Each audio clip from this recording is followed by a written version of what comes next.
ඒ S2 දැක්ක පළවෙනිම දවසේ මම කවදාවත්ම හිතුවේ නෑ මට අයිති වෙයි කියලා. හලෝ දස්සා. කොහෙද බං ඉන්නේ? මොනවාද බයික් එක තැනක ඉඳපන්කෝ.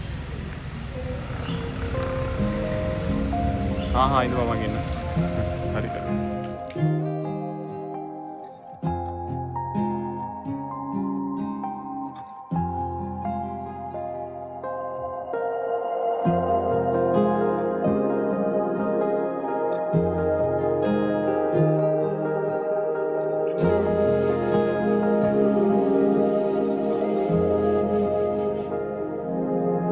මුණ ගැවුණු හිතක්ද වරේ මම ගියපු දුරක් අටමනේ තරුවතර සඳක් නුඹ වගේ පයලා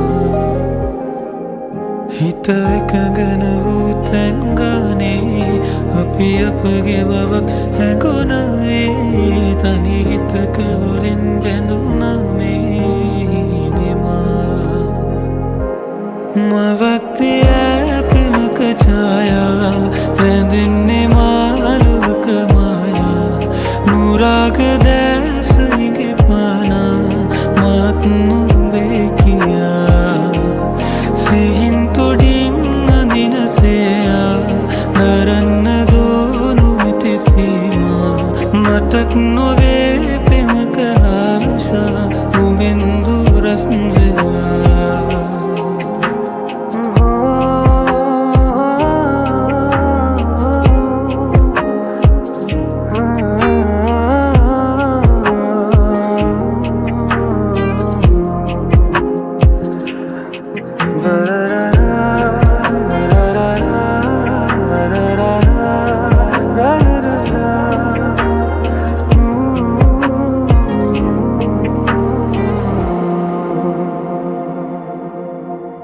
රැක නිදිවරනානෙ තුගෙන ඒසිනවා මේ හිතම හඬවා හිමි ආදරේ සඟවා ආයෙමත් හැරිලා නුඹයිද හිත කියනා පාළුවෙන් බැඳි කාලේ මතක නෑ තවත්ම කියලා යන සඳරැක සකහායමත් දිලෙනා නුඹනේන තරුවක ආදරේ දරිදරී තැරේනා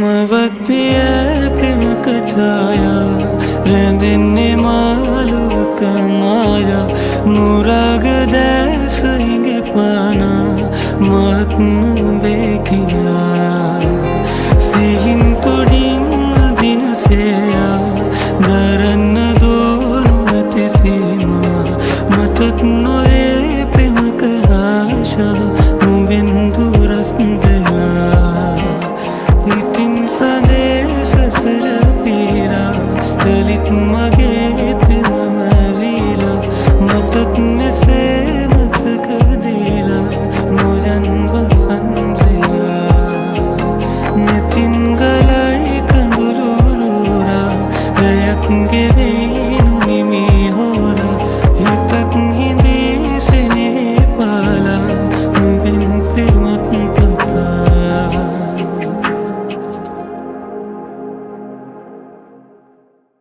ඉතින් ඒ මට අයිති වෙච්ච තරු කැට වගේ S2 හැමදාම මගේම කරගන්න පුළුවන් වෙයිද?